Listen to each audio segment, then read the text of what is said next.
10 سوم میتیم یک تا خونده ته سوره 10 سوم چی با 1 سوم میگویی 10 سوم میتیم یک تا سوره خونده ته چه نامرد بچه کازیول گو نمیدادگی تا گو همه چیز گو حلال کرده گیر پولتا هم تو حرام نگیر ده صدقه کن گفته برای چی صدقه میکنم خب من 10 سوم میتیم اول تو خونده میتی بعد میتیم میشن من نمیدونم اگر نمیدونی نمیتیم چی با کی حلال نمیشد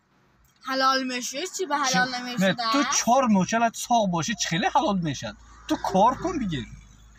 کار نمیکنی کی میتید ده تو پروست خدایو لیگه صدقه قلین اتشته تکوی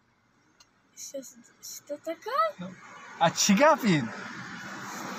نمیدونم میخوام میتیم فقط یک تا سوره خونده ته من کم تر سوره امین بسم الله الرحمن الرحیم اها بسم الله الرحمن الرحیم بسم الله الرحمن الرحیم دوام دارد گفتن الله اها احد باشه من تو بگم نه تو شما من گوید من به شما سوین از سرش خونده میتیم من یک بار خونده دادم کو با چخیره یاد دیم ده تو گوید با یک بسم الله الرحمن الرحیم قل الله اها احد اها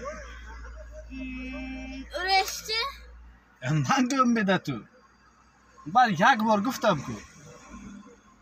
سیام که نکنید خواه سیام که کردم اینترنت ویس اینترنت میبینم اگر نتی کو حاضر گفته نتی من با هیچ کس صدقه نمیکنند شما میدونی